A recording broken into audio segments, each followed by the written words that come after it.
Immortality. What if death in Fallout could be defeated? I'm not just talking about ghouls who don't age. There are perfectly normal humans who are immortal through various means, usually thanks to either ancient relics or highly advanced technology. The cruder methods involve surgically transplanting one's brain into a robotic body, such as the Vault 118 residents or the Think Tank Collective in the Big Empty. Another primitive form is John Caleb Bradburton's Leapex device, which keeps only his severed head alive inside a jar using advanced biomechanical engineering. Then there are the Vicentronic stasis pods used by Dr. Stanislaus Braun to contain the Vault 112 dwellers. These people are kept alive for an unlimited duration by the stasis field. In a somewhat similar category is Robert House's self-modification. House equipped himself with the most cutting-edge life preservation technology money could buy, and though he looks more withered than human, he's still kicking at the advanced age of 261. Moving to the more fantastical side of the spectrum, the entire Cabot family in the Commonwealth is over 400 years old. Born in 1835, Lorenzo Cabot was an archaeologist obsessed with ancient civilizations. During an expedition to the Rub al-Khali Desert, Lorenzo discovered a mysterious crown that granted him incredible supernatural powers. However, the crown's power shattered his sanity. Upon returning to Boston, Lorenzo was confined to the Parsons State Insane Asylum by his own son. Jack Cabot dedicated his life to studying the bizarre artifact on his father's head. Over that time, he successfully developed a serum derived from his father's blood that exhibited anti-aging properties and could even reverse the effects of senescence. This serum is the secret to the Cabot family's long life. But Lorenzo's crown isn't the only artifact capable of granting everlasting life. Constance Blackhall was the sister of Robert Dunwich, the owner of the Dunwich Building. While some of the occult elements in Point Lookout are debatable in terms of official canonicity, Constance Blackhall's existence is confirmed. Both siblings shared an interest in the occult, and Constance utilized her late husband's vast fortune to acquire the ancient relic known as the Krivbekne. Using this book, Constance became a sort of cult leader in the Point Lookout area and managed to sustain an unnaturally long life until the Krivbekne was stolen, after which she quickly passed away. But for the time she possessed the ancient text, Constance was essentially immortal. Not everyone gets to live forever, but for these individuals, it seems they are destined to, whether they want it or not. Earth is flat. And just when you think it can't get any crazier, you encounter the deranged think tank members. Dr. Klein delivers a line of dialogue where he exclaims, "What is this? A high school science fair? Get your act together. You're making us look like a collection of round earthers." Using the term round earthers as a punchline strongly suggests that the think tank must believe in a flat earth, which honestly seems perfectly in character for the group. Consider it. If they are capable of creating the Cazador's trauma harnesses and the hazardous suits worn by the Sierra Madre ghosts, they must be fundamentally lacking in the common sense department. Since the group has been confined to the Big Empty for centuries and their entire world is enclosed by a massive dome, their reality would, by all appearances, be a flat disk, wouldn't it? I don't know. It's just a humorous, canonical piece of Fallout lore, perfect for a trivia night. Anime exists. Were you aware that Japanese animation is a confirmed part of the Fallout universe? While it might not be a huge shock, why wouldn't it exist? New Reno is the wasteland's equivalent of the biggest little city in the world, built on the foundations of pre-war Reno. This city is infamous as the capital of sin, operating without any local police or official government. Instead, power is divided among 4 criminal syndicates, the Mordino, Bishop, Wright, and Salvatore families, who maintain a rough sense of safety and lawlessness. This environment fosters many illicit enterprises, including gambling, organized fighting, and the manufacturing and distribution of chems. A common line of dialogue from a New Reno worker directly references anime. If the Chosen One approaches one of these workers while donning power armor, the worker might say, "I think I saw this exact scenario in an anime video once." Boom. Just like that, anime, and perhaps implicitly hentai, is officially part of Fallout's reality. Urine in power armor. Power armor stands as one of the most recognizable suits of armor in video game history. And what would this monumental metal exoskeleton be with a few handy features? Picture the scenario. You are deployed to the front lines of a ferocious conflict, a war that has been locked in a stalemate for 10 years. You've been chugging copious amounts of water to stay energetic and hydrated. Then, an unwelcome sensation starts churning in your bladder. You've consumed too much fluid and nature is calling. What on earth are you meant to do? In a moment of classic Fallout absurdity, a child in the game asks the Chosen One this very question. How do you go pee-pee in that thing? The Chosen One's answer is what cements this unbelievable detail into the universe's canon. His reply, actually, I just urinate into the armor and it recycles everything. Isn't that fascinating? Do you know what recycling is, little one? It's quite charming that the Chosen One then asks if the child understands the concept of recycling,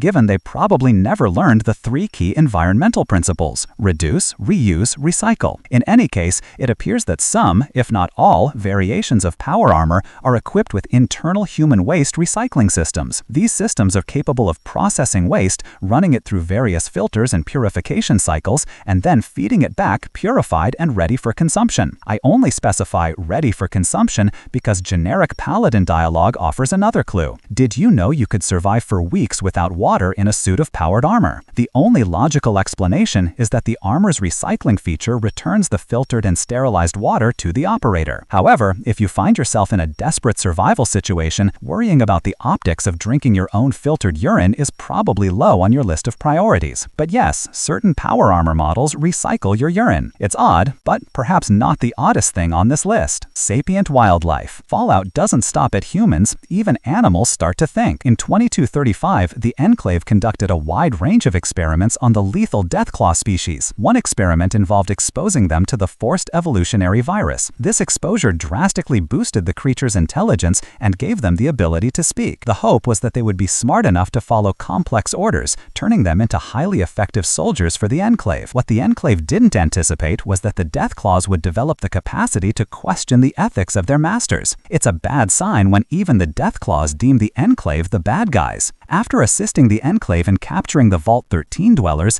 the Deathclaws abandoned the faction and took up residence in the now empty vault. The community thrived alongside several new human inhabitants until they were all brutally massacred by Frank Horrigan and his squad. Beyond the intelligent Deathclaws, there is also Brain, the sapient mole rat leader. Brain was the leader of the ghoul renewal cult of Gecko. In exchange for helping him achieve world domination, he promised to reverse the effects of ghoulification, transforming his ghoul followers back to humans. There's also the Professor's Rad Scorpion, an intelligent rad scorpion that is astonishingly skilled at chess. And then there's Seymour, a talking, intelligent spore plant who can help the Chosen One defeat the smart rad scorpion in a game of chess. Weaponized Nuka-Cola. How could this possibly be real? The simple answer, predictably, goes back to the US military's incessant drive for arms manufacturing and their desire to turn literally everything into a weapon. So why not produce lethal soda pop? Under the codename Project Cobalt, Bradburton lent his top organic chemists to General Braxton in exchange for access to the government's life prolongation program, LEPEX. While Bradburton prepared for the impending apocalypse, his beverage scientists were tasked with researching and developing the most potent biological and chemical weapons known to man. After 7 months of intense labor, they achieved a breakthrough. The team created a custom isotope derived from strontium-90, which they named Quantum. This isotope, according to the research team, could turn virtually anything into a weapon. It could absorb incoming energy on armor and dramatically enhance the power of standard ammunition. We see this implemented in the game through the Nuka Nuke launcher and its dedicated Nuka Nukes ammunition, as well as the Quantum X01 power armor. Oh, and I should also mention that beyond making armor safer and weapons more destructive, it supposedly made the drinks tastier, at least according to Nuka-Cola's own advertising. The reality was that it was a rather dangerous drink and slightly radioactive. You should probably steer clear of consuming it. Chinese Ghost Fleet. What if a robot in Fallout could actually predict the future? Among numerous initiatives of US defense intelligence was the creation of an advanced robot designed to use complex formulas and algorithms to predict future events. This robot, known as the Predictive Analytic Machine, produced routine reports on potential situations and outcomes that might occur during the conflict. One report focused on a phenomenon called the Ghost Fleet. In an official log from December 17, 2075, a conversation between Pam, a general, and an operator details the situation. Pam theorizes that because Chinese stealth technology vastly outstrips American capabilities, China would likely be able to keep a major research project hidden from US intelligence. Pam concluded that there was a 91% probability that China had carried out large-scale testing of its stealth capabilities. When pressed for clarification, Pam elaborated that China was likely testing its stealth technology with submarines in a grouping referred to as the Ghost Fleet. This aligned with earlier intelligence reports from November of the same year. When asked if the hypothesis hypothesis could be confirmed, Ham noted that a second order of approximation would be inconclusive, citing excessive variability in the assumptions. The key takeaway is that it's highly probable China was developing a squadron of 9 invisible submarines for use in the war. While we've encountered Chinese subs in the games before, the Angsty 31 and the submerged vessel in Point Lookout,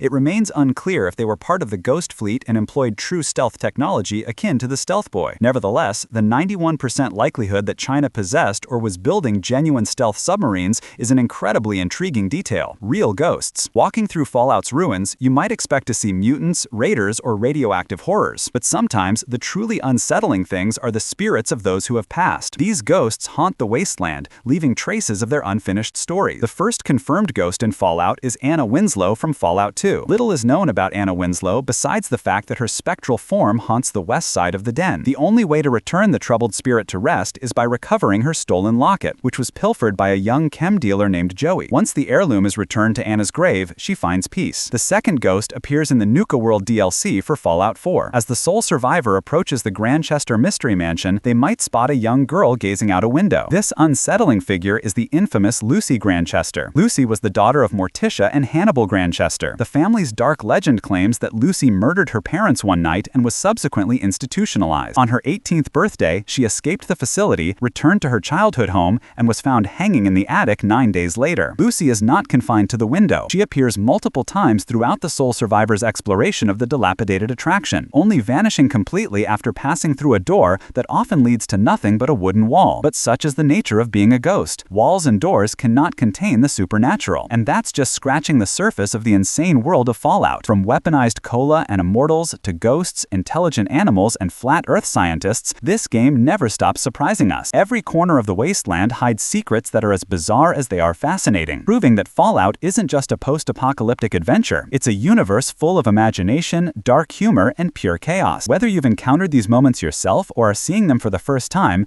the crazy details make the game unforgettable. So next time you wander the wasteland, remember, expect the unexpected, and don't be afraid to embrace the madness. Fallout truly is a world where reality has no limits.